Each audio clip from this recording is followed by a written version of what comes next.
some Diet Coke. Man, I've been trying to get writing done, but I just keep wanting to fuck off work and play video games. I don't know what my deal is lately, but I am slowly getting it done. But it is tedious forcing myself to work. What are you playing? I am currently well as far as games. I've gotten back into playing Fallout 76, of course, and then I've also been playing Outer Worlds, and then my wife and I have been also playing Baldur's Gate 3.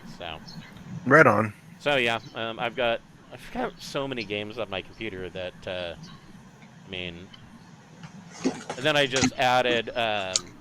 Well, I already had Wasteland 2 Director's Cut, but I went ahead and threw that into my Steam library so that I could play it on my TV. Oh, right So, on. you know, because I obviously need ways to better screw off my time, and yeah. So yeah. Welcome to Deepnight Revelation. We will be picking up where we left off last week. These guys have jumped into the Delta subsector. And there it is. There's my sneeze for the day. I only get one. Delta subsector, and they have discovered a fuel depot down here in Hex 0506 of NSYS Delta. And this is a fuel depot owned by the Erline Worlds, and it is an interesting place. I mean, you can just tell by the map that this would be a very strategic location. And the Erline, if I remember correctly, the Erline, I believe, are tech level 10. Or the reviving Robotech. Again?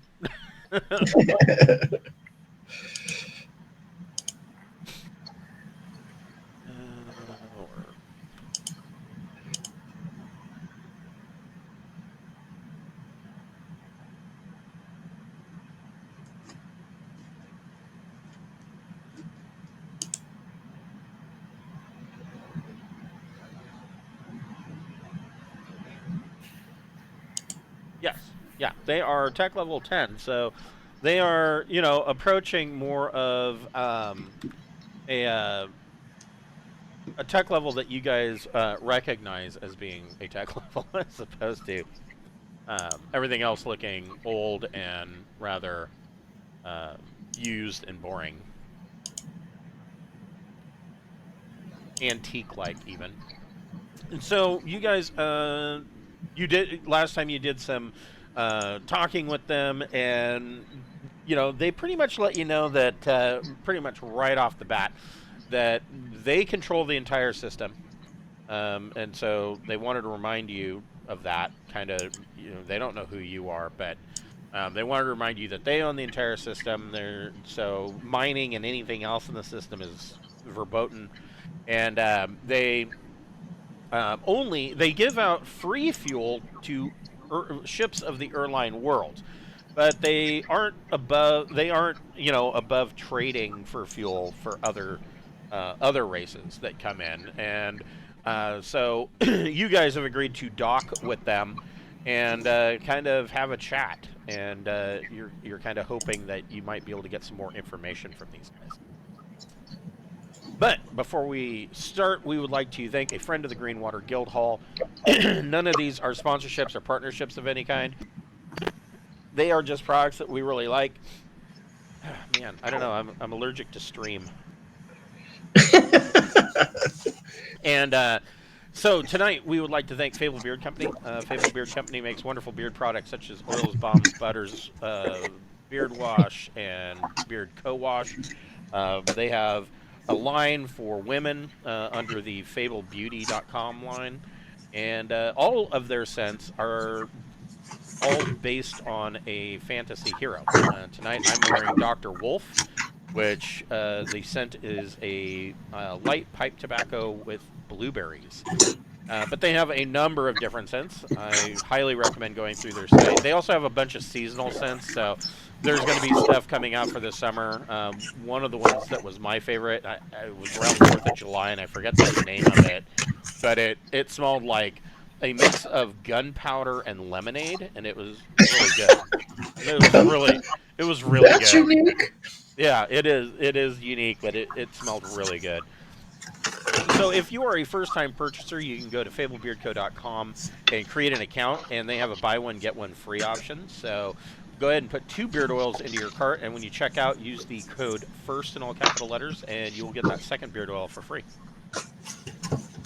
We also have a merch store via Zazzle with a ton of goods on it, t-shirts and buttons and hoodies. There are map posters and beer stein, all sorts of stuff. If you want to help us out, 100% of the proceeds from that store goes directly back into our channel. And so that helps us pay for things like our Roll20 Pro subscription and our Incarnate subscription, all the little things that kind of add up, and then suddenly it's not so small every month. If you want to help us out with that, go get yourself a t-shirt and a button, or get yourself a hoodie, and we appreciate everything you do for us. All right. So, well, I suppose...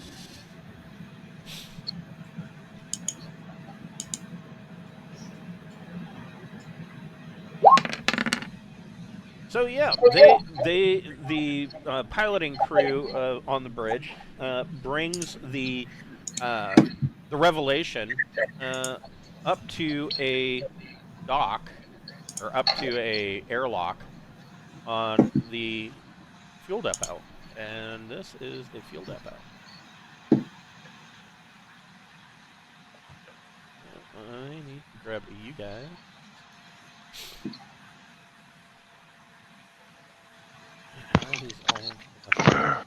Yeah, these are the crab people, Yes. right? Yes. They have a chant. Yes. Crab. Crab people, crab people. Mm-hmm.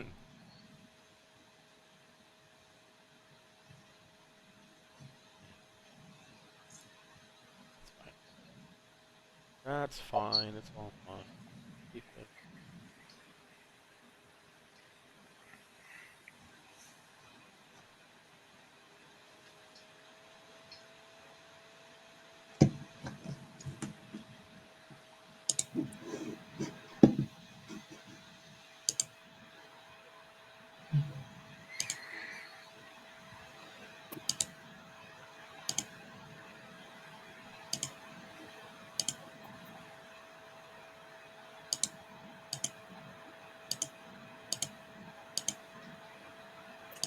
We know who everybody is.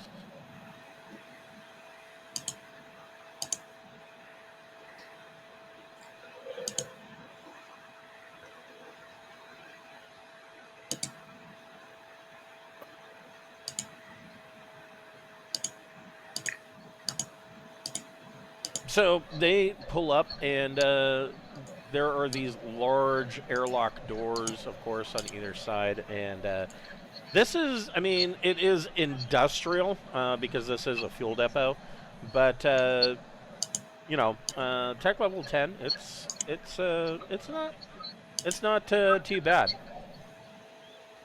And so the airlock cycles through, and I guess my first question, you know, how are you guys dressed? What are you packing with you? What are you bringing with you on this? Diplomatic mission. Okay. Vac suit. Yeah, definitely going like super vac suit and, you know, a gauze pistol Okay. Okay. and a med kit Okay. and a collection of homebrew alcohols that I've made that have a minor hallucinogenic effect to adult humans. And, you know, we'll see how it goes. You know, but Okay. I'll bring that like a gift basket, you know? Okay. I'm wearing cloth armor and I'm bringing an auto pistol. Okay. What about Sarda? I think vac suit, right? I mean, I don't know how. I'm always nervous about environments I don't trust. Yeah. So yeah, I think vac suit would be how I go, and I probably just have a stunner on me. Okay. Okay. And what about you, Pappy? Go vac suit and Gauss pistol. Okay. Did we ever hook up Pappy with armor? I mean, we never really tricked him out, but I mean, at this time, there's no reason why he couldn't have a Polycarpus outfit done up if he wanted. Yeah. I mean, that's a nice little armor setup, and then of course a nice, the same vac suits that we all do. He's because he's one of us. Well, he's got the ship, because we all bought our vac suits before even getting on this ship, and so I don't think we're using the standard. Yeah, right. Yeah, he had like the standard vac suit. But I'm saying at this time, because he's in the inner circle now, I mean, it's like we're Ghostbusters. When the fourth Ghostbuster came on, he had the motherfucking backpack and everything. He didn't have to. Right. Yeah. I just saw the Ghostbusters Afterlife is why I was thinking about that. Oh, It's good, huh? Did you see Afterlife or Frozen Empire? The Afterlife, not Nice. Frozen. But still, the Afterlife was funny. I mean, it was worth watching. Yeah, I thought it was pretty good. My brother just finished working on Frozen Empire. Yeah. Oh, nice. I'm excited to see it, but I'm not going to go to the theater because I am a leech. I suck the entertainment out of the airwaves. Yes, right. Yes. Yeah, I wait for them to. I mean, we see all the concerts and stuff when they fuck around, and we got multiple platforms, and a lot of the big artists, they'll put on a show now and actually have it produced and shit. So that's cool. So, Brian, you can put down one of the pieces of equipment. You put this under armor on your character sheet. You can have, I believe. Well, the ship has some standard anyway. Right. You mean instead of the general purpose vac suit? Yeah, you can replace general purpose if you'd like. Well, and I guess. What are you replacing it with? Here, hold on. I'm going to give you your choice. He could have like this cool one that had like fluffy fur vest and some Daisy Duke fur shorts. Like the Thundar package. Post-apocalyptic. Yeah. Thundar the Barbarian. That was a stylish guy.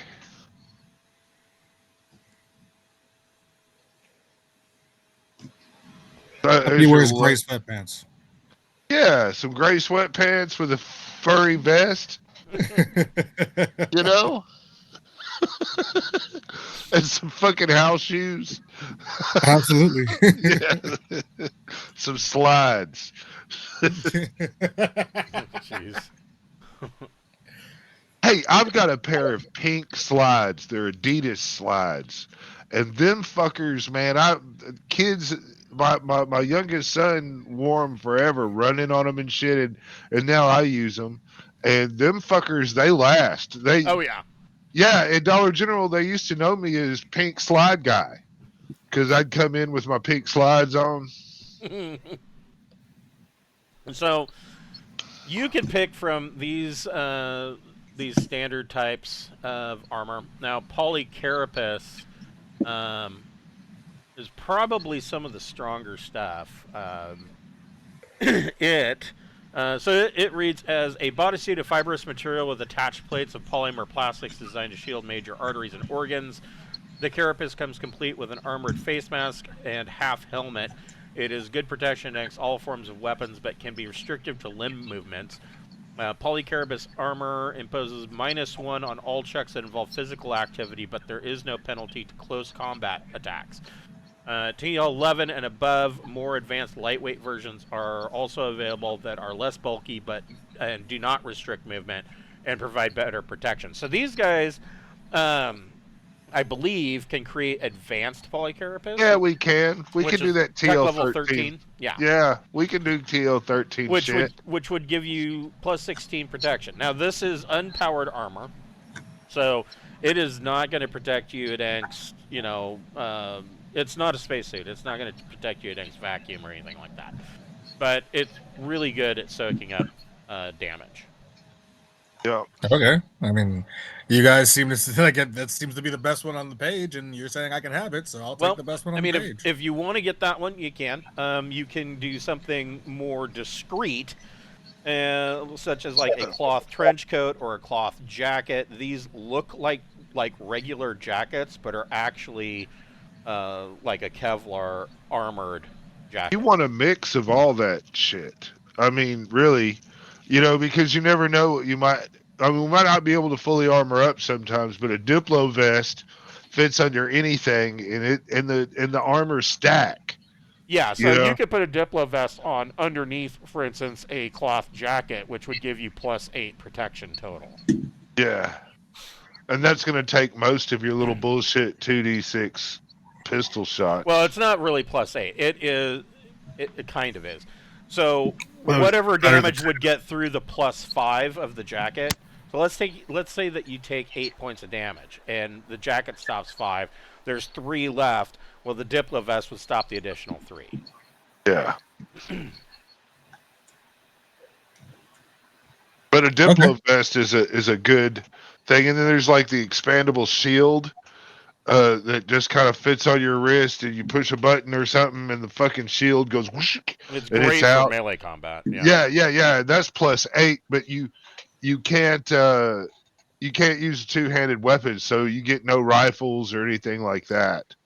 But I mean, as far as like some instant cover, I mean, honestly though, if you're deploying a collapsible shield, you're already in melee range. You can't use a rifle anyways for anything other than a club. Yeah, but that pistol. But a pistol, on the other hand, you can shoot a pistol at point blank. And Gauss pistol is a nasty motherfucker. Yes, Gauss pistol is definitely one of my favorites. I have no idea what I'm supposed to pick because you guys just gave me. I went from I'll take this one to now I have to look at all the things. Welcome to the club. Just grab one of everything. Yeah. There's not enough time to grab one of everything, but you can. I don't know. If I were you, I'd probably definitely take the advanced polycarapace because they talked about that before.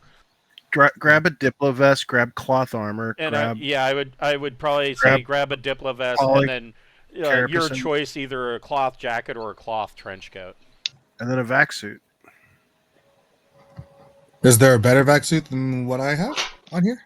I don't. The little hazard one is the one I think we've been using. Yeah, I mean the hazard suit that they have is pretty good. It comes with a nice. I mean. You're really protected. It's just it's not really a combat suit, but it's this total is the one environmental. that is already. This is the one that is already available to you. I mean, it's plus 15 protection, so I mean it's already pretty good, and it only requires vac suit 0. So. Yeah, that's pretty good. I should replace my general purpose with hostile environment suit. Yeah, you should definitely add one of those in there. Because that's when we go vac suit, we go hostile environment suit. I mean, that's just our standard. Yeah, these guys are paranoid. Yeah, because I don't know. They have it in their head that I'm like out to get them or something. I don't know. Hell, I almost died in a battle dress. I don't go that way. See, the others do. You don't go hazard first? No, I don't have hazard. I just have normal vac suit. Oh yeah, there is the standard general vac suit, which is perfectly normal. You should probably write this one down as an option, though. Yeah, I've got advanced polycarapace as well, but I've got all the stuff I bought back when I could soup it up, and so I could get customization on it.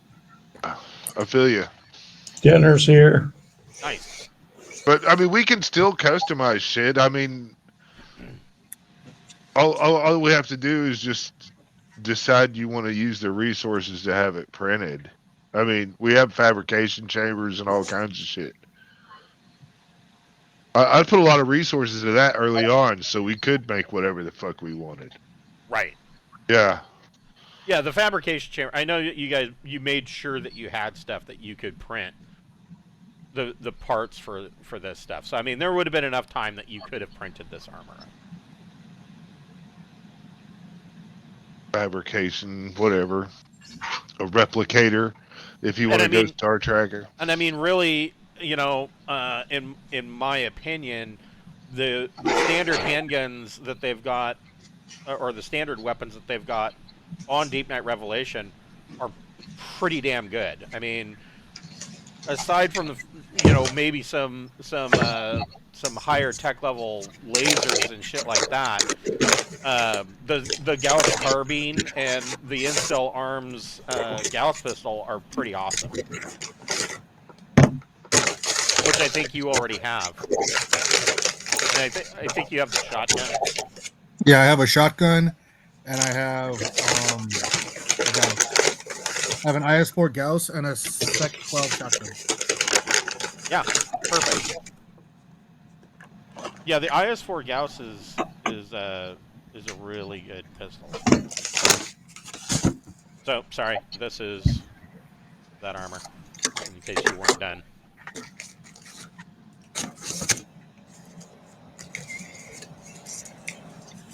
Yeah, I popped out the armor into another screen, so I'm copying it over as we go. Sweet, sweet. Hell yeah. There you go.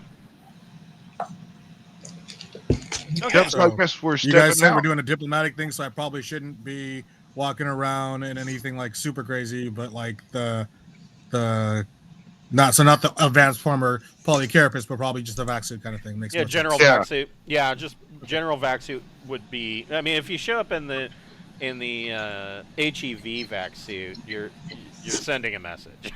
Okay, Yeah. general vac suit it is. General vac suit it is. Okay.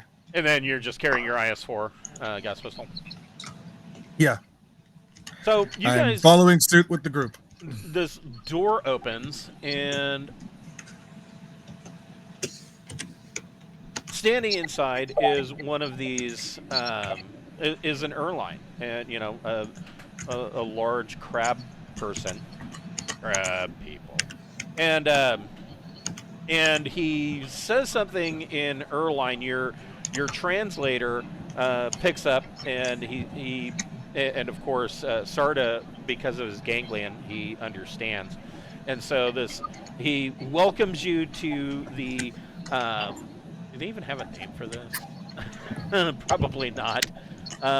To the Delta 506 Erline Worlds Fuel Depot, and there are plants growing in here, like potted plants, and I mean it's not a junker. It's actually got some style to it. Is he all in a vac suit, or is he just kind of standing out? He's just kind of standing out, chilling. Right. I mean, I guess I'll open up the face mask or expose my head. Yeah, air smells clean and fresh. Yeah, and then I'll step out. And I don't know if everybody's stepping out or not. So each of you can also roll a Recon plus intellect check. No, I can't. Recon. Do I have recon? I got a 10. Okay.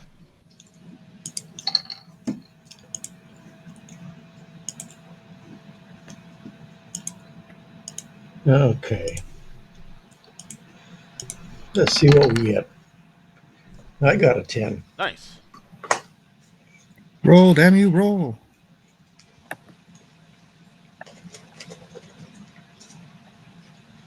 Oh, does it not roll if I'm popped out?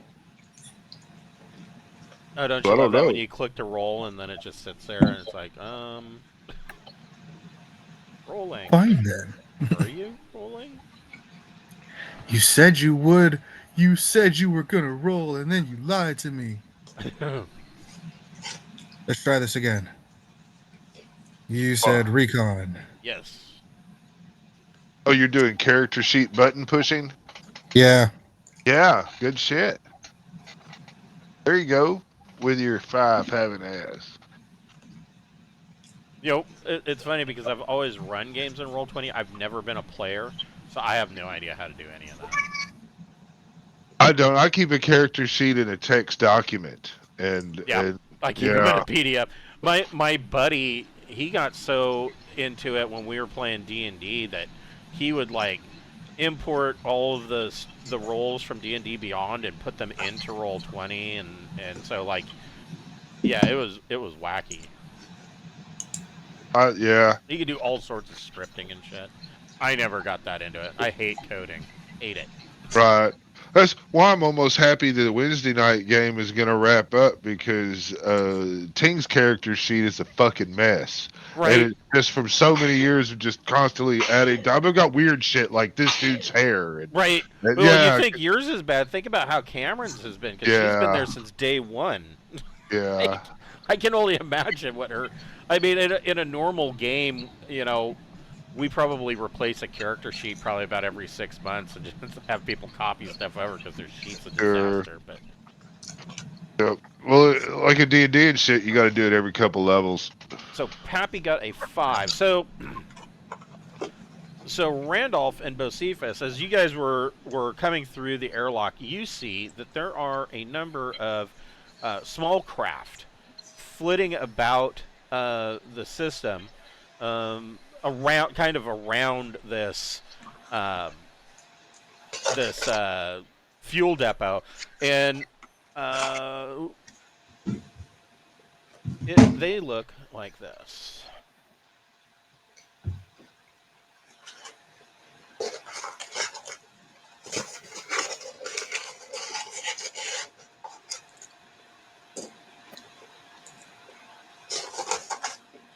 That's kind of cute.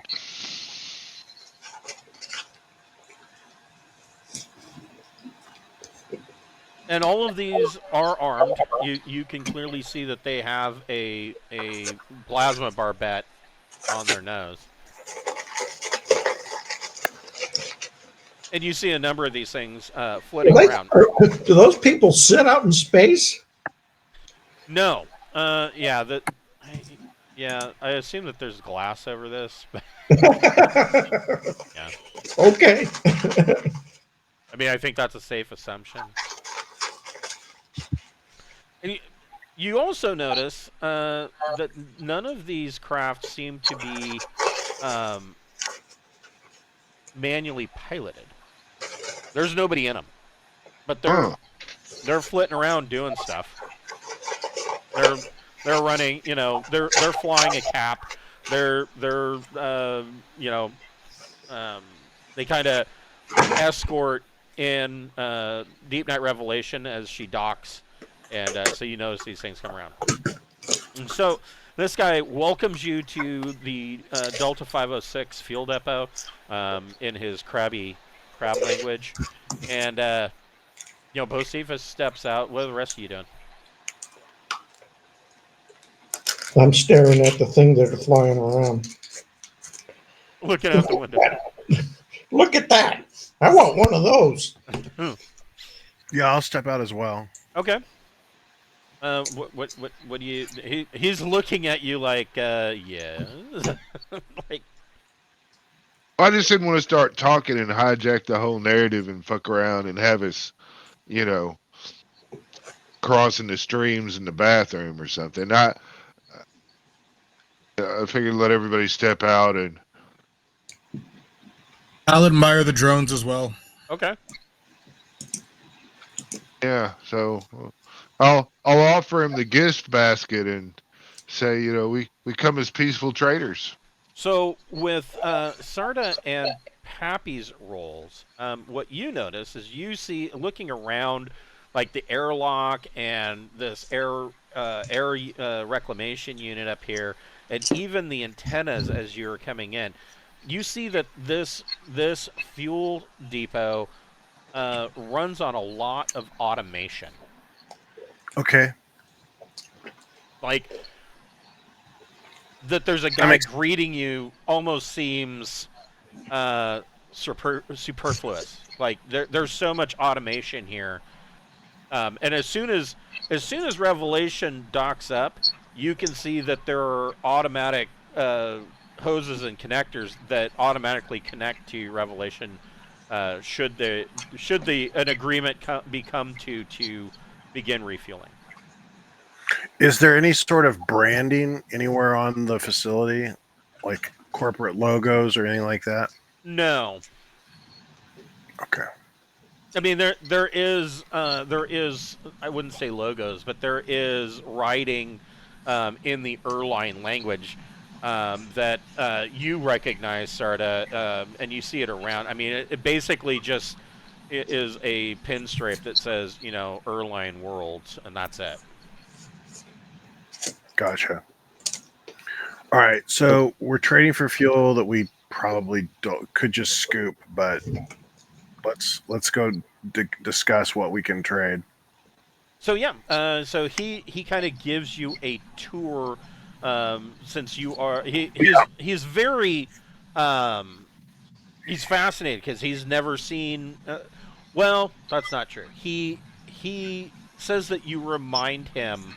This is his first encounter with your species. Although he kind of looks at Postivus like one of these is not like the others, and he says that it is his first experience with your species, and he says he doesn't mean to stare or gawk, but you remind him of another species. Well, if you have any questions, we'll be happy to answer them. Thank you. So he gives you a tour. Down here is basically starport flight control, allowing he tells you, he says, like most facilities or ships of the Erline Worlds, this facility is almost completely automated. We do keep a small crew here, just as they rotate out on a regular basis, but they are mostly here just to kind of monitor things. And he says, to be honest, it can tend to be a rather boring post. Are you? Oh, go ahead, Sard. Oh no, I was just to say I would imagine it would be boring, but yeah, go for it. Yeah, are you familiar with the engineering and stuff of this place? I mean, if something were to go wrong, are you one of the people that would spring into action to fix things? He says no. He says he's actually he is the assistant to the depot administrator, but there are a number of engineers on site. They also assist should an Erline vessel, or really any vessel, if there's another vessel that comes in, he says, they can assist if they are in need of some kind of repair work or some kind of assistance. We have the capability to lend assistance in a limited capacity. He says mostly it's in know-how. The reason I'm asking is there were some people that of your species that we came across, and it was like they'd stopped getting a signal or something, and all of their automation had stopped, and they were in dire straits. We tried to help them out, and I was just kind of curious on if the design and all that was the same. If you were an engineer, we could show you what we studied and see how it compares to yours, and see if maybe that was your people that have left behind there. Everybody make a recon plus social check. Oh, social. Look at you.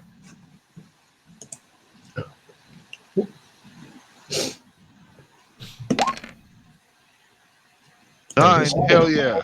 Okay. Wow, and Pappy nailed it. And I had a Randolph good roll. nailed it. Well, it helps when, you Hey, got yeah, when your social is 12. It helps.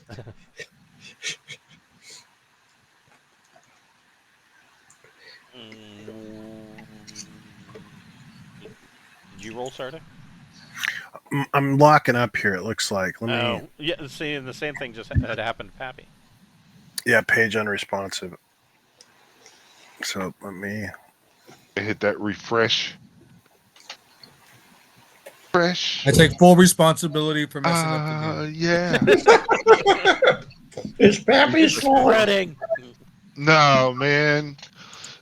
See, what happened was Pappy forgot to change out the oil in his fucking vape fucking Yes. cigar, and it was, it's been kind of toxic for a little bit, but he's changed it Just out tobacco now. for a minute now, and I don't know how to live a just tobacco life. All right, I need the good shit. Yeah. Well, I mean, I do make hallucinogenic alcoholic drinks. If That you I've can get me some extract, we can talk. Oh, I mean, I could maybe do something up. I have a full lab. I mean, and chemistry skills. Stymie is the guy really more suited for that. But I mean, Stimpy. I'm sorry. Stimpy. Yeah, So we can make I have badass I shit. have the ship stills. Yeah. yes, Randolph's very fresh inter-engine wine crafting system. So nine on that. Okay, so recon you side. guys all get it. And there is, I mean, even though he is an alien crab person to you, you all get a sense of perhaps shame. Like he's purposely looking down at the ground and kind of like if he was a person, he would probably be blushing a bit. And he says, "Oh, it sounds like you found one of the regressive colonies." Are they bad, or is what's wrong with the He regressives? says, "No." He says, "They're not. They're not. They're not bad in any way." He says, "But we would very much like to, if you have information on this colony, we would very much like to reconnect with them." Whoa! And there I go. There is those squid motherfuckers hanging out. The Hague. The Hakes, yes. He says, "Oh, the Hakes, yes, they are. They can be. They can tend to be an aggressive species, but they are not. They're not. They don't seem to be very prominent in this sector of space." He says, Yeah. So you They kinda, said you guys were hostile, but we don't believe it because when we interacted with your regressives, they were really nice. We gave them some things that could really help them survive, but I mean, they really need to be rescued. That the Hagues have raped that planet of all its resources, and they're just kind of there. says, yes, that is the normal routine for the Hakes and their trading associations. He says, but he says, oh, I'm glad to hear that you were able to give them some assistance. And he leads you through these double doors, and this isn't really an airlock, but you can see that it is designed in case of a decompression somewhere, that it does offer some protection. And he leads you into one of the main fuel concourses of the fuel depot. Now, of course, this isn't the entire fuel depot. There are more of these on a lower level, but the lower levels are mostly 100% fuel. This is the living compartments where they basically are able to monitor the automation that goes on with the fuel canisters. And he shows that these on the northern side of the depot, he explains that those are some of their smaller hydrogen containers, while on the southern side they have larger containers. And this kind of plan runs throughout the station. And you can see that there are a number of other Erline that are going about monitoring things. Over here, there is a there is a workbench that is mostly automated, and you see that there is a Erline there that is basically working these robotic arms almost to the degree of like a skilled surgeon would use a Da Vinci machine. So, are we under the impression, or I'll ask him, do you use drones or do you use robots? Difference being the drone would have an operator controlling it, and a robot would be self. So he explains that in Erline culture, he says that that we have found that it is in our best interest and in the preservation of life that that we do everything through automation, whether it be with robots or drones. Okay. He says we developed. He says I don't know what I don't know what your species how far you've made it, but he says that we have developed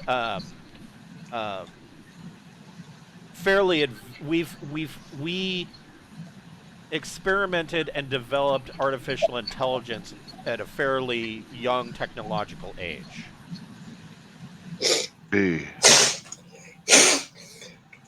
Are these robots self-aware? He says, I don't necessarily know that self-aware is the correct terminology, but many of our robots are very intelligent and capable of making decisions on their own. Interesting. Okay. And so he leads you all the way here and brings you guys into the administrator's office. And I don't want to go to the principal's office. and he Too bad. So sad, dear Dad. he introduces you guys to the station administrator, who again I'm not sure their naming conventions are really long, but essentially his name translates to he who runs the fuel depot kind of name. That's how it translates out. And this Erline kind of for you guys get a closer look on these guys. This is what the Erline look like. They almost look like they have googly eyes. Yeah, they're better than the squid people, though. Well, they're nicer, it seems. Yeah, well, they're more compatible with other species, where one wants to rape and suck you with all you got. These seems like they just want to be able to exist. And so a little bit more. Yeah, he introduces you to he who runs the fuel depot, and he one of the first things that he says is that he introduces you as newcomers, and he says these newcomers have previously they've discovered one of the lost colonies, and the administrator kind of perks up and he says, "Oh," and he says, well, "How much do they know?"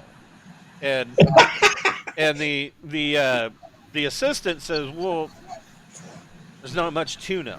I certainly didn't tell them anything, and the regressed colony evidently was at the mercy of the Hakes, and so they don't really know anything." And so he says, "Oh, okay." And he says, "So," he says, "if you were able to give us coordinates, astrogation on this lost colony, we would be willing to refuel your vessel." Wow. Sure. That's pretty generous. I see no reason why we wouldn't want to do that. I certainly don't either. Yeah. Are we talking about our vessel or the Free Deep fuel, Night? free fuel. Deepnight Revelation would be refuel. That's win. That's Okay. win-win-win. Yeah. Make sure they understand the capacity. I want to make sure they understand the capacity they're promising. Oh, Yeah. this Well, fuel, this 30,000, you want what, 30,000 tons? yeah, yeah. Let's say it's what 10%. So 25,000 tons? I mean, We're not trying to swindle we're them showing and up be at the like, "Oh, well, destination, you which doesn't said." take much fuel, but no, actually it was Yeah, here Deep Night comes the big Revelation ship. itself that docked. All right, well then he's at an understanding. Oh, it was- I okay. guess, yeah. yeah. I I mean, got you. There you go. Okay, cool. so Deep Night Revelation. Yeah, we'll be happy to share that information. So Deep Night Revelation is 59,400 tons. So 5,940 tons of fuel. All right. Well, I mean, if he's willing to do that on that, I mean, hell, we have a total engineering team dissect their fucking facilities and everything. I mean, we've got a lot of information on them. So yeah, he if you're willing to give all of that, he says you have greatly helped the Erline Worlds and of course those people as well, because we'll be able to send ships out and we'll be able to resupply them finally. There were many of these colonies that we've lost contact with. Is it due to war with the Hagues or? No, the Hagues had nothing to do with it. He says it was due. He says you could call it a war. He says, but our people have lost contact with many of these colonies, and in fact, we don't even know where our home world is. Wow. Well, Like a that's civil war. yeah. Oh, I hope you find your He- world. He kind of. I was gonna say cocks his head. Yeah, he kind of cocks his head at Pappy when you say Civil War, and he says, and he asks what the meaning of a civil war is. A war among one's own kind, And he says, one's own people. he kind of nods, and he says, this is almost accurate. Yeah, this is. He says we don't have access to much of our histories because we lost our home world, but this sounds similar to what we may think have happened. He says, although I don't necessarily know that it's completely accurate, but he says that's as good of a description as any. So you've been searching for your home world and signs from the past and all that from a great distance? He says we do try, if we can find these regressive colonies, we do make attempts to reintegrate them into the Erline Worlds. He says it's not always possible. Some of these colonies have regressed to the point of essentially the Stone Age, and he says and others that others have regressed but have moved in a different direction culturally. And he says this is he says one example of that is the sovereigndoms. Oh, okay. You're not a sovereign? Oh no. We are the Erline Worlds. We are not a part of the sovereigndoms. He says, although he says you will note that the sovereigndoms are made up of Erline. And he says they are also made up of another race, a servitor race called the Tenepal. And he says, really, you remind me a lot of the Tenepal. Thank you. And he shows you, he brings up a Tenepal on his screen. And this is what the Tenepal look like. All right, on. Well, I'll show him a video of all of those. They're elves. I'll show him. I'll show him a video of all those folks jumping from the one ship to ours. Right. Oh, the Alakaya? Right. Because that's the group he's trying to get. He's trying to get hooked back up with, right? The Alakaya. No. Or am I? No. Oh, it's a different race. I'm sorry. So it is interesting that you note that though. Different bug creatures. They're similar races. I think he's about to tell you. I'm just guessing. I don't know. Boy, these ancients were busy putting humanoids everywhere. Yeah, the Alakaya, they do vaguely represent the Alakaya, although there are key differences. But you could see where it's possible the Tenepal could be remotely related. It would be an interesting genetic study. We got a couple of them on our ship. I was thinking the bug creature here. I was Oh, getting these. let's get a DNA sample. Well, Even do it. There's not any of these here, are there? No. Now he tells you, he says if you would like, I can tell you more about this sector. Oh, that'd be very nice. And he tells you, he says we of the Erline Worlds, we are of course. He says we're more explorers and traders, and he says when we made contact with the Tenepal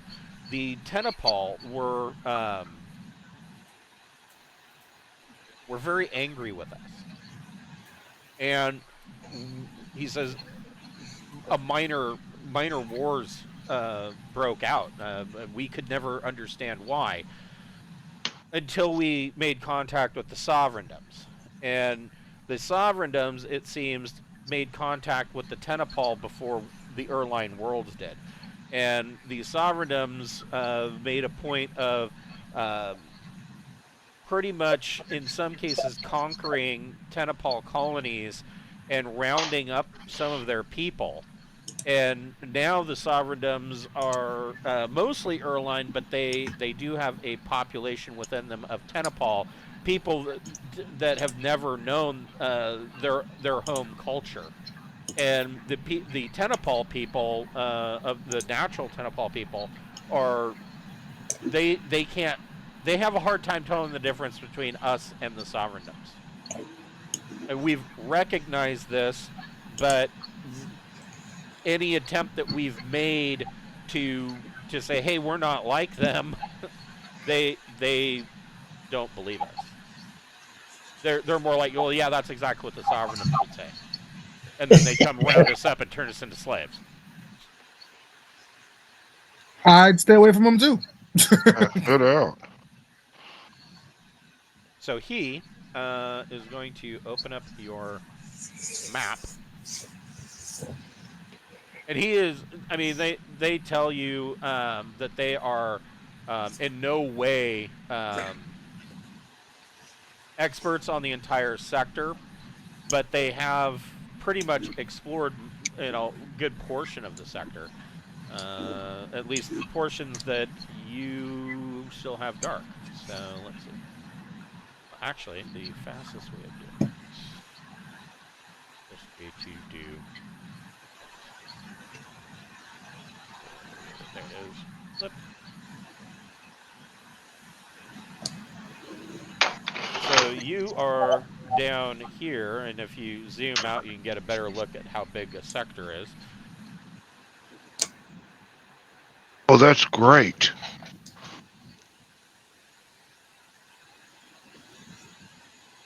I hate when I lose my mouse arrow. Oh, they fucking got a lot of uncovering.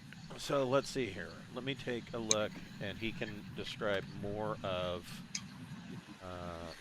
Well, we can get down to the Great Rift. It's great. I mean, that's all still looking real crossable. It's just some of them fuel things are going to be scarce. So he shows you that north coreward of here in Beta Sector.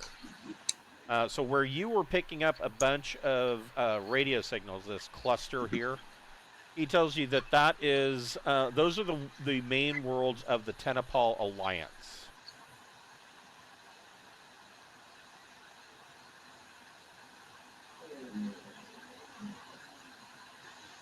Do the And Hague hang out through here very much? he says Oh. the Hakes seem to have come from Coreward, from Tau subsector, through Sigma, SETI, and then down into NSYS 2.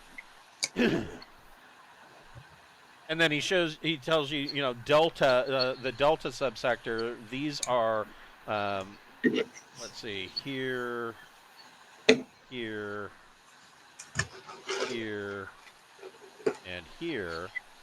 and down here. These are the Erline Worlds. And then also in Gamma, over here, these are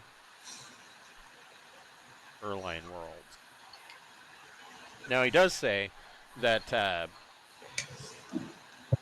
the sovereigndoms tend to operate mostly up here in Alpha. He says, but you'll find sovereigndom worlds throughout the sector. Have you heard any way to cross the rift? So you asked that, and he kind of has a quiet, private whispering talk with his assistant, and he says, I want to read surface thoughts. Okay. That must be nice. What a fun ability. Well, that's 12. So I get a lot.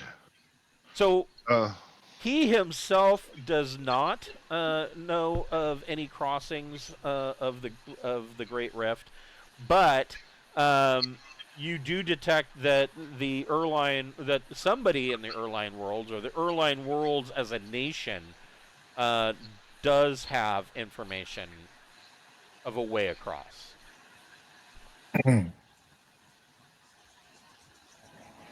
So yeah. You also detect that he. And if I remember right, these guys are what? Jump 2? That's a very good question. They're TL10.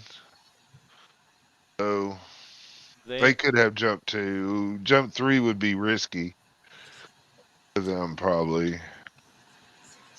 They are jump 2. Yeah. Well, if they got a way across, then we got a way across. Well, I mean, it's slow, but you can always jump 1, and then Bladder.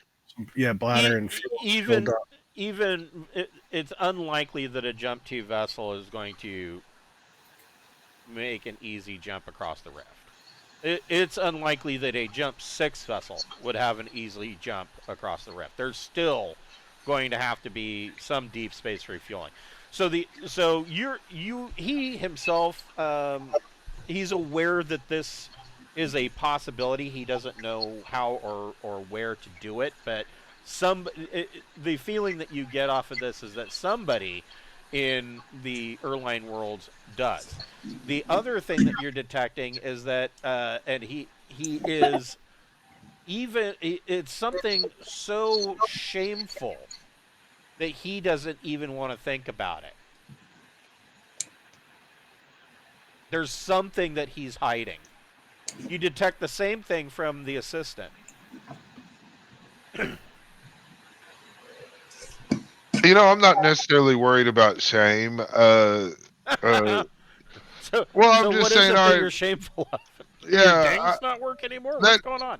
I think while I'm still sitting here in the midst of this really good fucking read service thoughts, I'd like to say, well, if you were to go ask somebody to get more information to cross the rift, Like, what planet would you go to?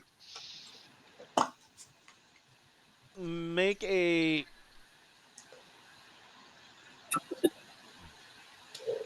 Get my character sheet up. Another. make a persuasion plus social check. All right. Can I use charm instead of social?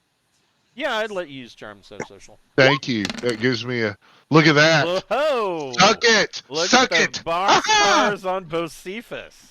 Helicopter. Woo! Yeah. So that's not just success, that is a critical success. And he does tell you, now I got to figure out which one of these is which. Let's see, this is in Delta. Well, at least we're taking the time to I mean, that's a lead everybody in the crew would be interested in. Is that right? I mean, any kind of hint to cross this rift, that's a main quest goal. That's gold. That's platinum. For sure. That's iridium. What is the price of iridium now? I don't know. Outrageously high. In fact, what was it? $1 million an ounce, a gram. It is outrageously high because most of it comes out of Russia. I'm fully stocked. I have a ton of iridium. Thanks. I have as much as I need. Yeah, but you have as much as you want. I'm good. Iridium is a major component of building the jump drive, which is why the Emperor's in core it is known as the Iridium Throne.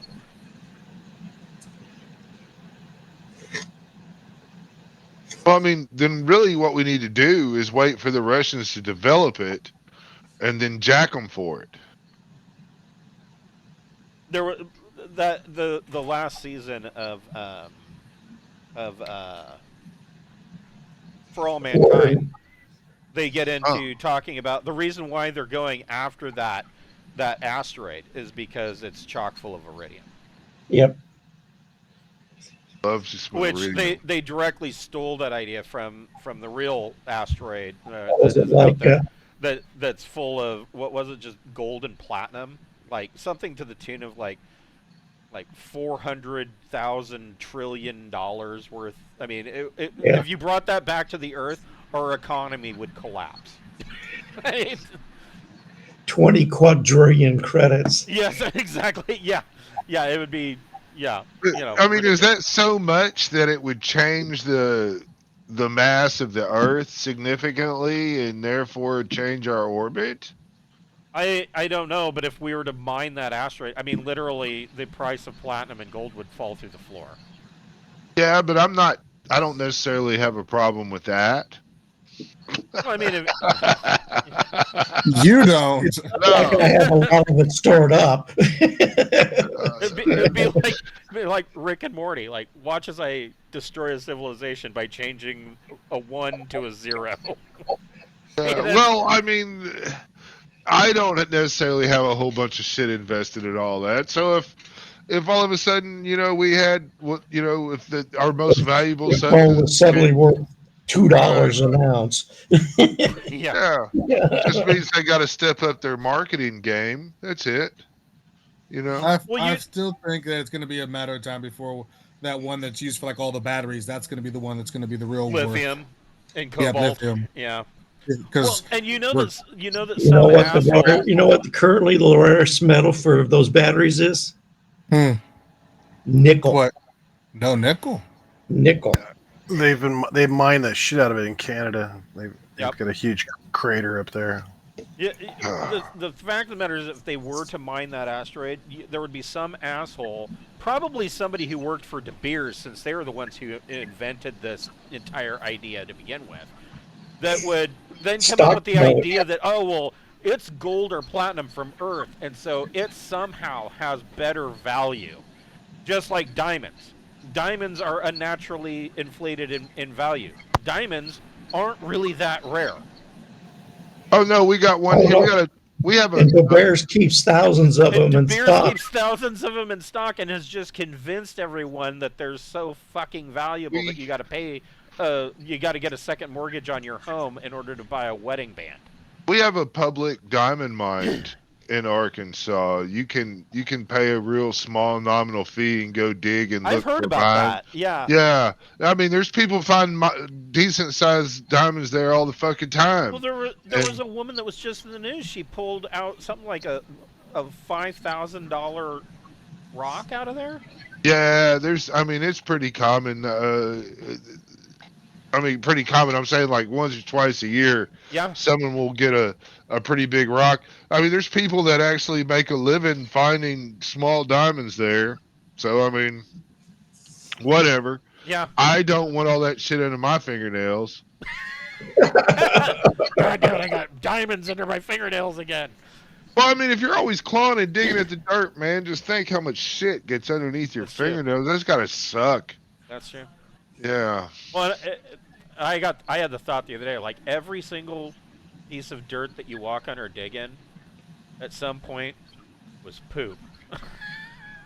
It was some creature's poop, or the dinosaur's poop, or something.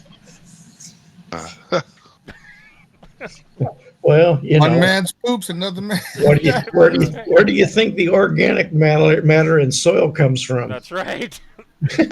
Insect poop. It's some kind of poop. Anyways, so he tells you that really, if you wanted to really know about or get further information, you would want to go here to 0407. He tells you that it is the oldest of the Erline Worlds. It is not our home world, but Right. it is the oldest of our systems, and it really is the seat of our government. Okay.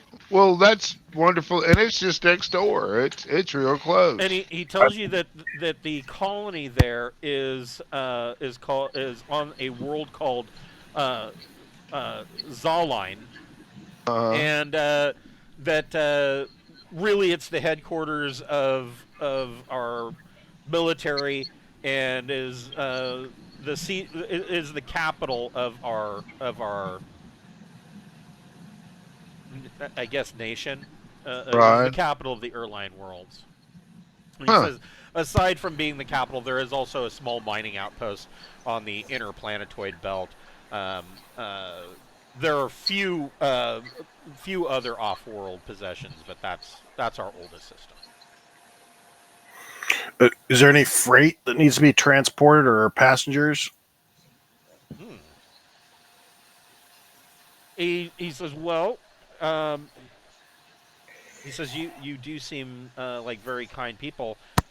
He tells his assistant, he says, see if there's any crew that would like to travel back. He says, I will stay and do my duty. He explains, he says, we're not. He says it's all automated. We're not really needed here, but he says I'll stay. And he said, but he tells his assistant, ask for volunteers. And so the assistant shuffles off to go get volunteers. Huh. Do we need to do anything for a new?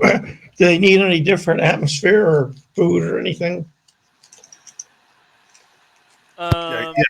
Determine anything we may need to provide that we don't currently. Yeah, I mean, they breathe a similar atmosphere to what you guys breathe.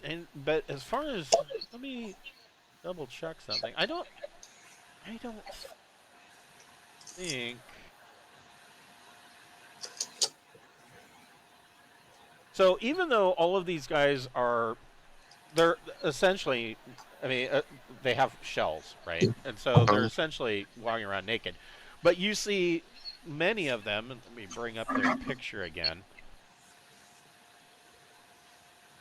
So you see many, if not all of them, have, like, there's a belt with pouches attached to the legs, or belts and pouches attached to the arms.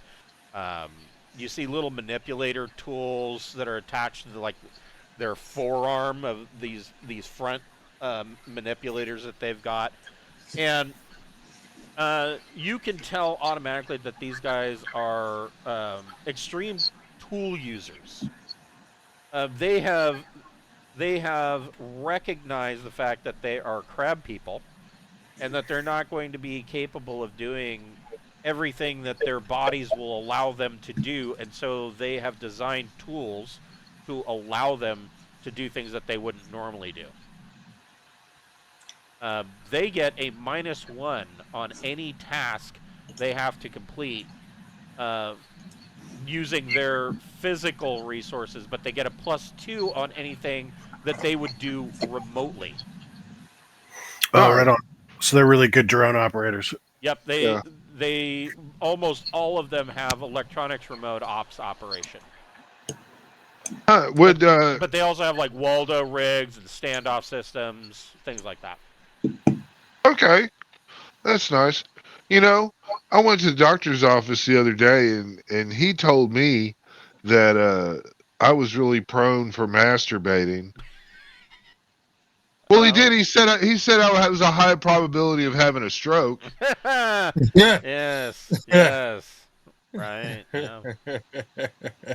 So, if any of these folks have ship-based experience, are they all kind of spacers, or So as far as their ship-based experience goes, is that really so he doesn't, it's hard for him to explain, but he suspects that you guys have more experience with vessels than they do, and he understands this. Sure. Because he's familiar with the Tenepal, for example, and he explains to you that our people, there are some of them that are spacers, but everything that they do is remote. Gotcha. Okay. So, like, well, even the drones out there, if they are manned, they're still being operated through remote operations rather than piloting. What I was going to suggest is that while we're traveling, if any of those people we're transporting wants to shadow members of our crew to discuss what the methods we're using, and to learn from us, and maybe us to learn from them, that would seem to be a good idea. He says, "Oh, that would be a great diplomatic overture. We could learn more about each other's cultures this way too." Perfect. Do you think we should tell them about the fungus? No. That's the next stop. Yeah. Okay. Let's save that. This guy's a gas station attendant. I mean, Yeah. That'd be like what a lot of the stuff that I see in Portland. Some guy walking into the Chevron station, be, "Do you know what's going on in Gaza right now?" Like, dude, this is a Wendy's. I don't give a shit. I'm just trying to earn my paycheck, man. Right? Yes. So what's going on in Gosberg? What? What is going on In Gaza? Yeah. I mean, I'll let you. You can Google that. I mean, you can Google it. So it's a whole thing. It's a whole thing. Yeah, there should be information on it all over the place. Sorry, my air conditioner was beeping for some reason. Probably the cat's fat ass on the buttons again. So good kitty. Yeah. So I mean, telling this guy about the fungus, I mean, you would cause him undue stress, and there's really nothing that he can do about it. Right. Well, I mean, he can dwell on it. We're good. We can save it for the government or something. Yeah. You know me, I like to spread gossip. Give him crabby nightmares about fungus. Yeah. Fungus among us. All right, so it sounds like we give them the information they're looking for, and can fuel up, and yeah, win. We won a lot. So yeah, you guys are basically on this, basically here for like 5 hours, fueling up, and in that time you probably, I mean, there's only so much to see on the gas station. Did you guys want to give them a tour of Deepnight? Yeah, sure. I Yeah, leave why not? I leave a liter of beer behind. Yeah, sure. Yep. We'll give them a tour. Okay. I've got that gift basket. Leave that with the administrator. Well, this is something for you to drink on those long nights while you're alone. So this is the forward and aft sections, along with the spinal mount. I don't know how much of that you want to give them a tour of. Probably not the spinal mount. But the hydroponic gardens and the foods, the different foods that we're doing for everybody, and show them how we have multiple species on the boat. I mean, on the ship that So are all working, and that we are yeah, a diverse population. so most of that is probably going to be contained in the pods, Yeah. and so of course your Don't guys' show- I'm not going to show my distillery. right. Your guys, most of your stuff is going to be in the central pods. Training facilities. There is a bridge on deck 1 of the central pods, but then there's of course docking space and let's see, aft pods. There's gaming space on the aft pods. There's another bridge on the aft pods. Can invite him bowling. Yeah, yeah. And of course there are hydroponic bays and whatnot. There is your 13. So right here in the central pods is scientific environment or scientific operations suites, and 14 is the multi-environment biosphere, which of course would be your hydroponic bays and things like that. Yeah. So that I thought they'd be neat to see. They'd like to see that because there's lots of different species of plants and things. I take them to 4. I take them to 4 and let them see our mining drones and see what they think about them. Okay. Oh, okay. So you get the assistant and 3 other of these. To 5. They're engineers, and so first, Bocephus, make a diplomat plus social check. Okay. Well, I want to.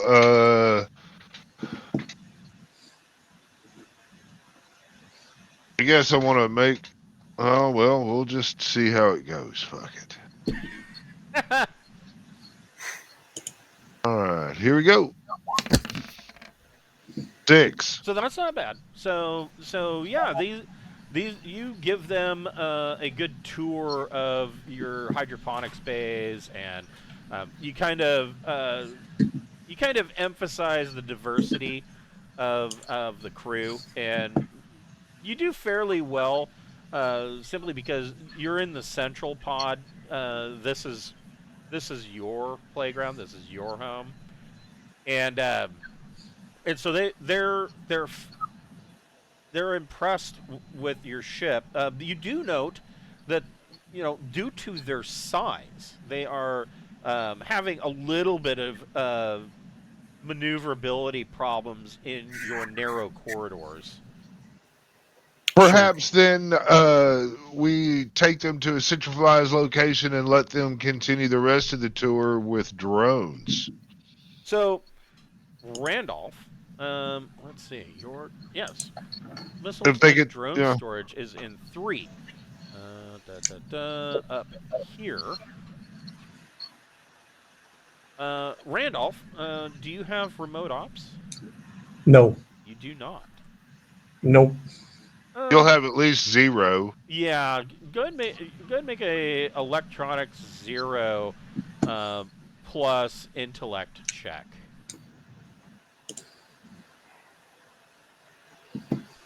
plus intellect.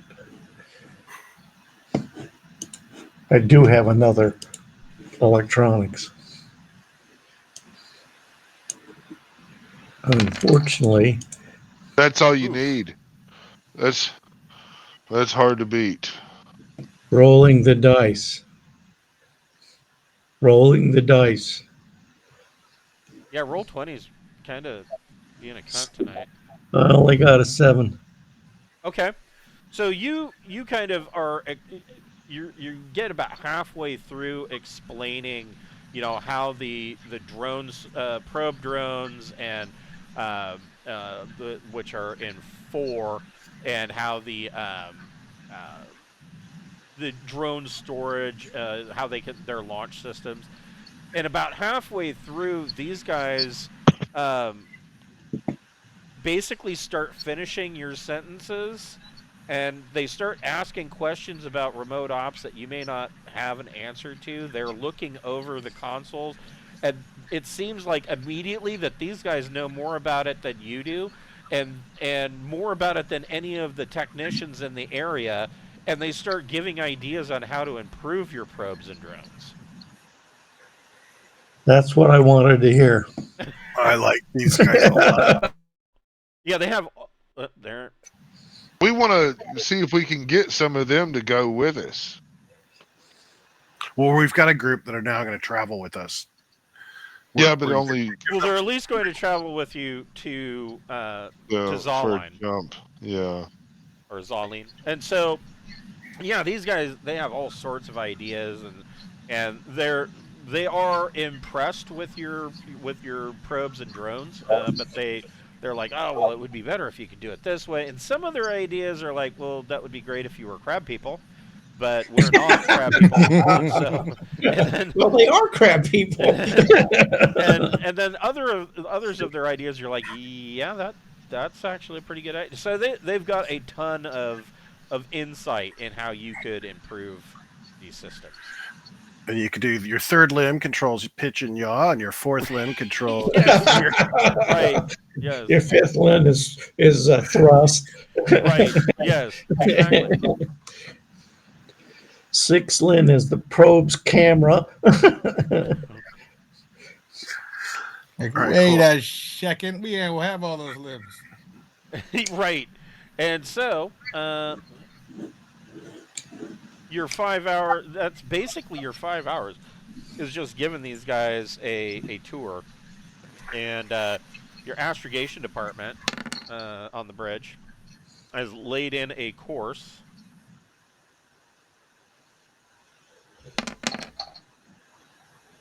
And you guys undock and are heading for the 100 diameter limit. I'm kind of surprised a bigger ship doesn't need more than 100 diameters. I know, right? Yeah, yeah. 100 diameter limit is the jump shadow, so it is what it is. I think it's a little weird, but I see why they did it. It Especially, makes piracy a thing. yeah, and it especially plays into the ridiculousness of how maneuver drives work. In that they need the mass of the other worlds in the system, which is why they don't work so well in deep space. But you guys don't have to worry about that because you have a deep space maneuver drive. So yeah, you guys, you kind of get them settled in for the next week, and you make your jump. Is there anything you're doing during this week? Are you setting up any kind of crew rotations with these guys, or what is your plan? I want to continue my research to make my Hague bio agent. I'm going to serve as their diplomat to the ship. And so if they want to shadow somebody or if they want to lecture on something, well, I'll try to set that all up. Okay. But in the meantime, make sure they're happy. And I might go talk to is it the Eric Kroka that they were setting up like ropes and The mesh Alakaya? netting. The Alakai were setting up like mesh netting for sleeping. Yes. Something like that might be beneficial for these guys. Yeah. I don't know, but yeah, see if that helps them at all with their sleeping arrangements. So yeah, just try to make sure I'm helpful to them, whatever they need. Yeah, so the Alakaya, they're so the Alakaya that you've brought with you are very interested in meeting another species. So they didn't get a chance to meet the Hags. Um, they didn't get a chance to meet the Dudalai. So the only other species that they've met, other than the humans, Verger, a couple of the Aslan on the ship, and of course the one Hiver that is on the ship. Um, this is also something new, and of course everybody else on the vessel by this point has become routine for them, and so they are very excited by meeting yet more species, especially out in their neck of the woods, because they are now the Alakaya are now, and of course now this delegation uh, of Erline are of course very aware of the fact that um, their little section of space seems very small compared to what is out there. They had, you know, the Erline, of course, had knowledge that there are, having met the Tenapal and the Hags, they're aware that there were other species out there. The Alakaya, on the other hand, had no idea that there were other alien species, and so this is kind of blowing their mind. But even the Erline are like, wow, we are infinitesimally small compared to the rest of space. Yes. They Yes, are. you are. Sarda, go ahead and make a diplomat plus social check.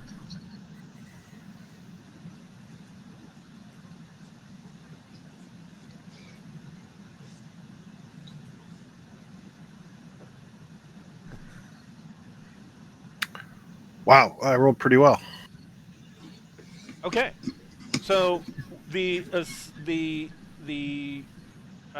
station assistant, he's very interested in seeing how the bridge works and actually possibly meeting the captain. Sure. And the other three, are very interested in tailing, your remote ops crews and continuing to see how it is that they go about their day and what kind of diagnostics they run and things of that nature. Sure. Sure. Well, I'll definitely hook them up with the remote folks. I don't work with that too much, but I'm sure I know who to foist them off on. Oh yeah. And so let them talk to those people. I know normally they would probably be using, you were talking about how they were using like fuel drones to refuel Right.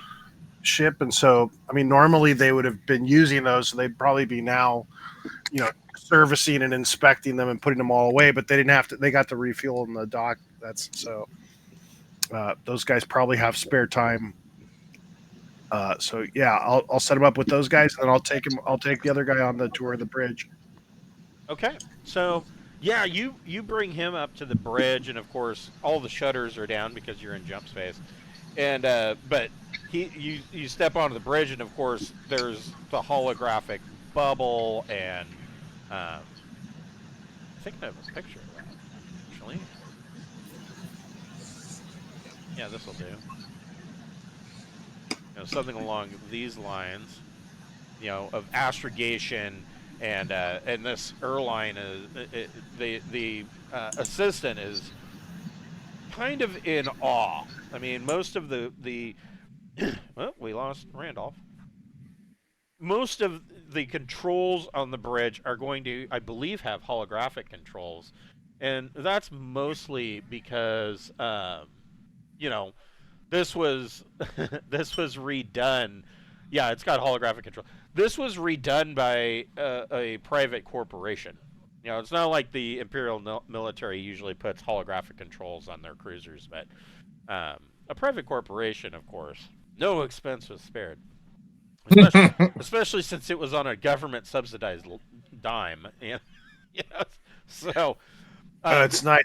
Everybody can have their own presets. It's great.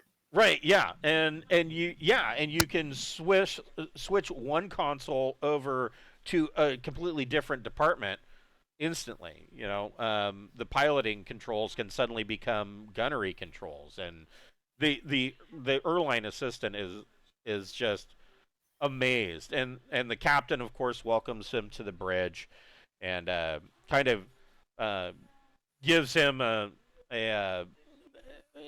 the captain kind of does one of those asking all stations to report in, not because he needs the reports, but because it shows off what the bridge does. One of those things. It gives everybody a chance to respond and look important while they're giving their sign off. Exactly, and so the Erline assistant is quite thrilled with this, and so he basically spends the rest of the week kind of shadowing the bridge crew and watching, what goes on.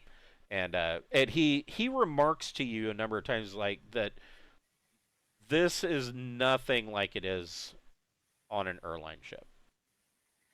Like most of the positions that are held are on an Erline ship are going to be remotely controlled or be controlled by an intellect. Well, that makes sense. That's a smart way to do things. It doesn't jeopardize your most valuable resources. Exactly, and he goes on to explain to you. He says that even in times of the few times where we have had to engage in combat, ground combat, Erline don't fight the battles themselves. We have drones that do that for us. That makes sense. And he says that he admits that this has led the Tenepal particular. There he is. We got it back. This has led the Tenepal. Yeah, it told me it couldn't find Roll-22 server. Jeez. Yeah, I think their servers are having some problems tonight. So he explains that this has led the Tenepal to kind of arrogantly take a position that perhaps the Erline are cowardly. And he says the sovereigndoms, on the other hand, aren't so reliant on drones. The sovereigndoms instead use their Tenepal servitors as their soldiers. And he says that is completely unacceptable. We would never do something like that. Do you guys use biological warfare? He cocks his head like he doesn't really understand what you're getting at. Like, would you disperse a chemical that killed an enemy with a drone? He is referring to civilian death. He is appalled. He says, absolutely not. He says, are there species that would do that? Yes. Sadly, there are. Yeah. I don't know what kind of person would even fathom to make such a weapon like that, but so they're out there, and I was just wanted to make sure you guys were positive, good-hearted people. We don't want to do business with genocidal maniacs. So Bocephus, I need the robot handbook. Where is it?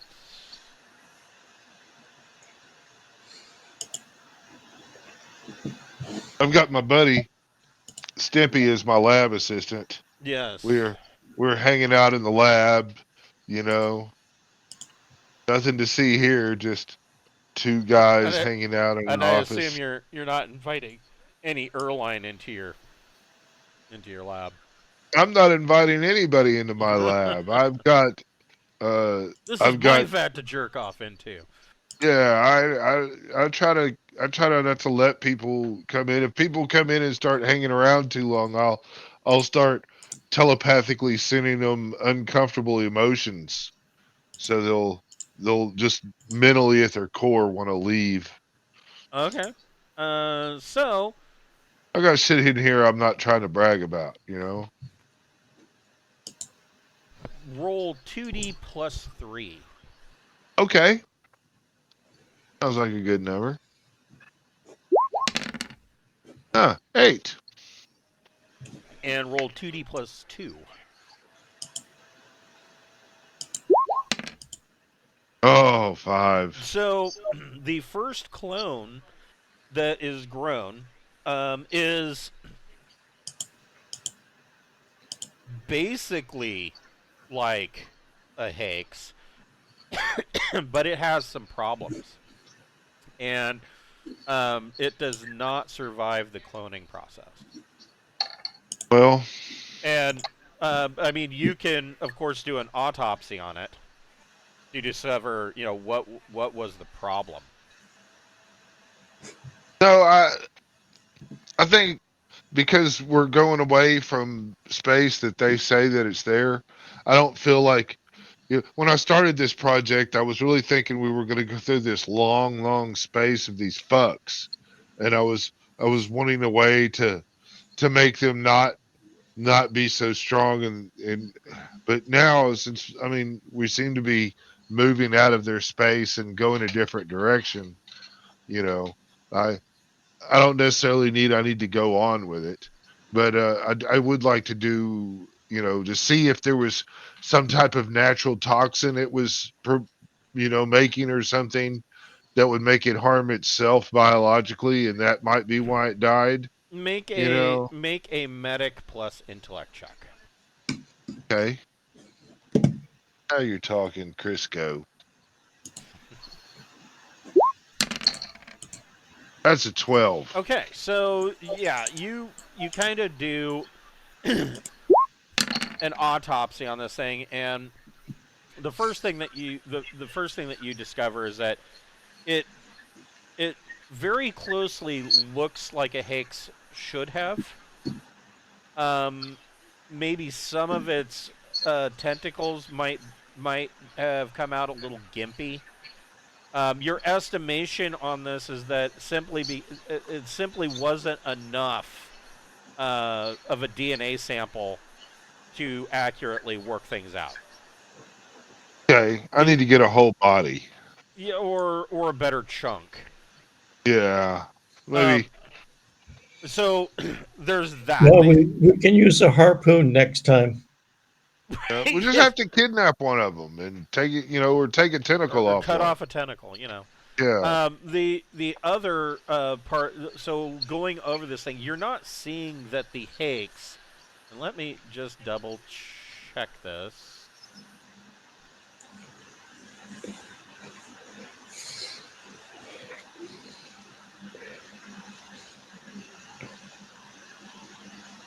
You are not seeing that they produce any kind of toxin or you kind of expected that they would have produced an ink. Yeah. They do not. Okay. Do they align with any? Yeah. Chemically, or even internally, do they mimic any known species that we have? Are they squid? The things that would hurt squid would they hurt a hex?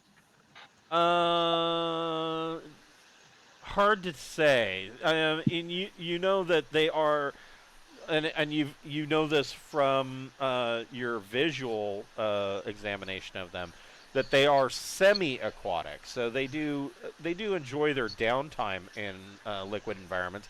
You spent the time in that one overseer's office, and you know that the office was filled, with water mostly. I mean, and you know that they have manipulators on the end of their tentacles that allow them to anchor themselves to objects and to the ground. Aside from that, I mean, the only the only thing that you can think of that would be closely related to them, um, of course, would be the Terran squid. But there is another race, and What about the Nautilus? yeah, or maybe a Terran nautilus. But there is another race, and I need to find which one it is.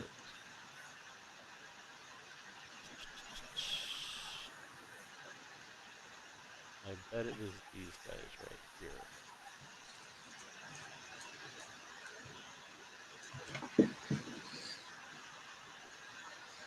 No, that's not them. Hold on.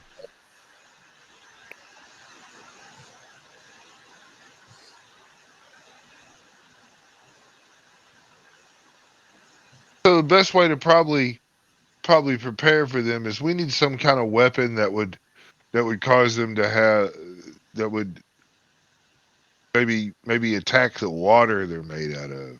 So there is another alien race that they are called the Githiasco. They are intelligent sophonts, minor sophont species. They are also known as, kind of in a derogatory manner, as squids.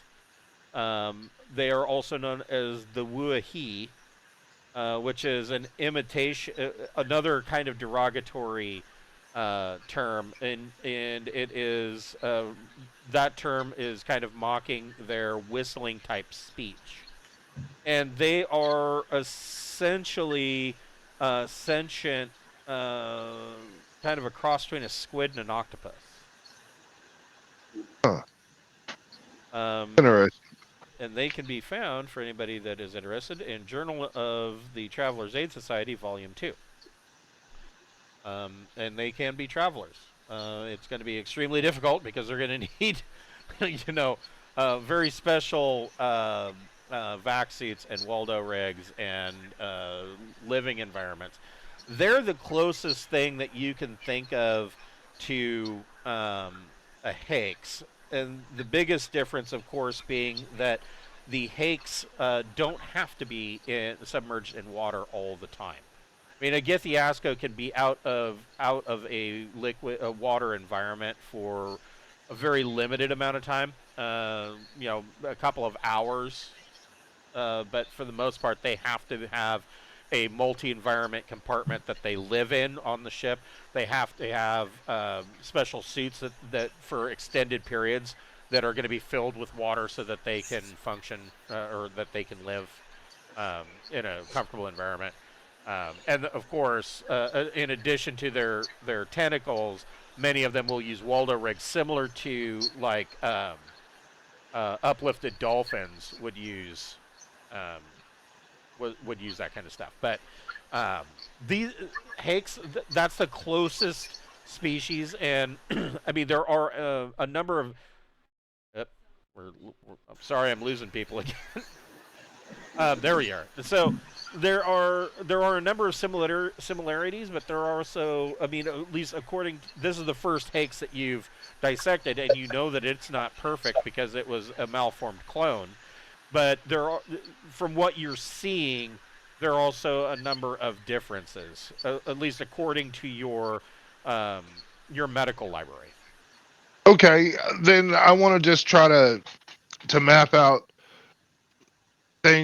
parts of their anatomy, based on pictures and shit that we've seen. I would like to give suggested targets. If you have to shoot these guys, hit them in this. We know where a human heart is, and we know where our lungs are, and so we know things to shoot on a human or a deer or anything to make the shot more lethal. And so I want to write up a report to give this. If we come into combat with these guys, I want our guys to know what the fuck to shoot to do the maximum damage of these bodies. Go ahead and make a science biology plus intellect or education check. That's a 9. Okay, so you are able to suss out where you think the most damage would be, and of course, it's going to be I mean, it's always center mass, right? So Yeah. the main trunk section in the middle, if you can get a clear shot through the tentacles, is going to be your best bet for really doing the most damage. A headshot, you might be able to take out an eye, but most of their head is taken up with their mouth. Yeah. And really, their brain is going to be in the center of their body, not in their head. Their head is mostly used for devouring food. Well, that's important information. If we have to fight these guys, yeah. That's was useful. Yeah. There And was for the body, not the head. Yeah. Don't do headshots. Yeah, headshots would kind of be a waste of time. I'm in the lab trying to make the chemicals that make hops taste like hops. Okay. Wow. I want to challenge one of them to like a drone race. Since we don't have hops anymore, we ran out. Yeah, I would think. I have chemistry, by the way. Yeah, I would definitely think that would be make a sciences, chemistry, or physical sciences plus intellect or education check. Nope. So no, I mean you're getting closer. I can just see you mixing stuff around and then like growing something for a couple of weeks and tasting it. Nope, that's not right. Toss it. It back into the. Hey, that reminds me of my chemistry lab. I know. Yes. Nope, that's not right. That's not right. That doesn't smell right. Oh no, I made bakeless brownies this time. Shit, that's not right. At least we got brownies. So you guys did very well diplomatically dealing with this, and giving them a tour. Everybody gets 1 XP point that can be spent on skills. Skills. Gonna be diplomacy at 0. So here is your chart for gaining skills.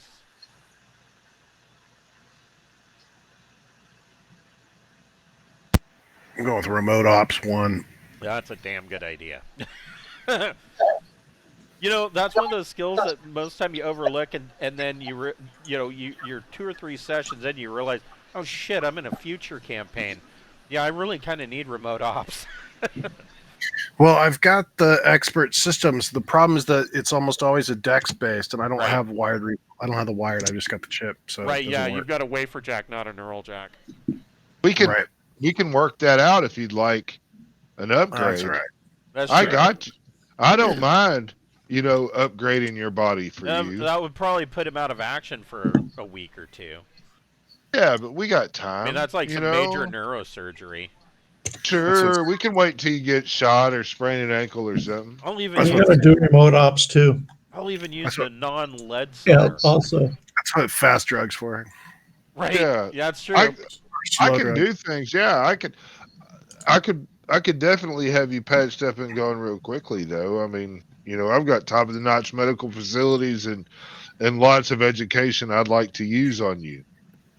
Can we make wafers? Yeah.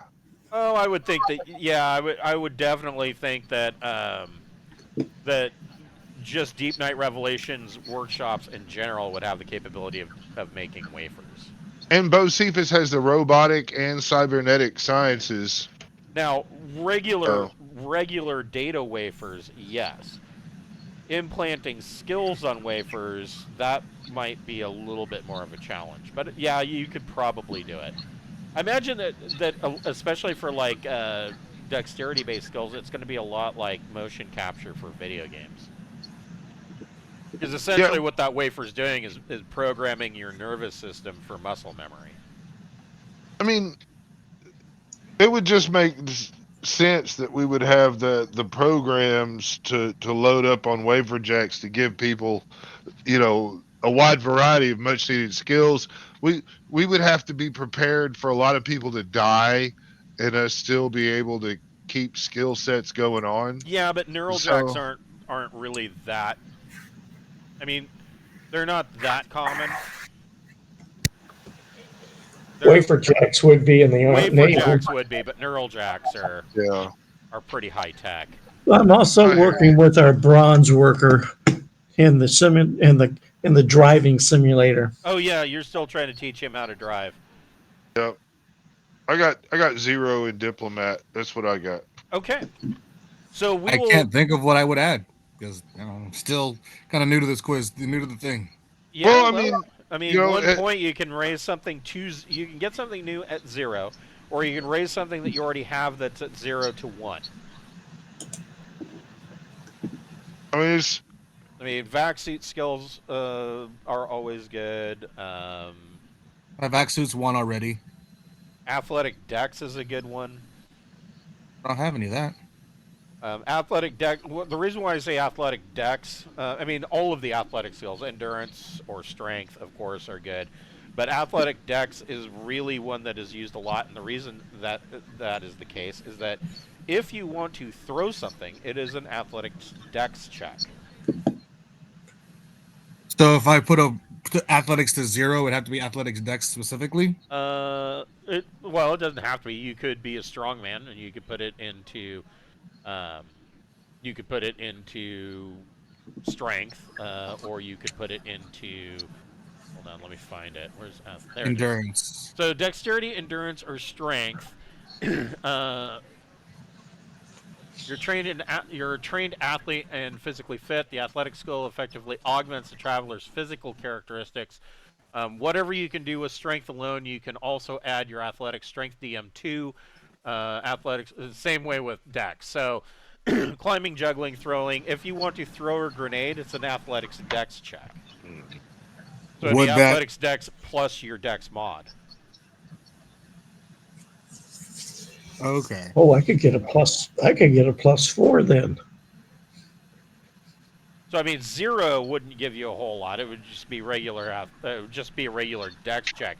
But if you get another skill point and you put it in at 1, now you have an additional +1 for dexterity-based athletics checks. What about science? I have a 0 in science, but I don't know what the hell I could do with science. So with science, you could take a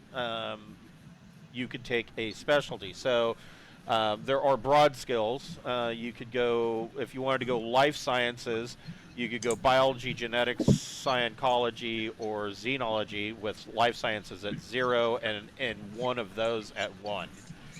Physical sciences would be the base, would be the broad skill at 0. You could take 1 in chemistry, physics, or jump space physics. Actually, jump space physics might not be a bad idea for you. I was gonna say, like, something that either like he would be interested in from being on the belter or being a pilot. So jump space physics might be the one I'll do then. Yeah. So the jump space physics subspecialty deals with jump drives and associated phenomena, including theoretical research into other forms of faster than light travel and jump space phenomena not associated with interstellar travel. That might not be a bad idea for a pilot. All right, jump space it is from 0 to 1. Okay. I'll see y'all tomorrow. All right, I will see you tomorrow for Broadhaven, and I will see you guys next week at 7 o'clock on Friday night for the next Deepnight Revelation. Sounds good. Take care. All right, have a good night, guys. Thank y'all for letting me join you again. You're welcome.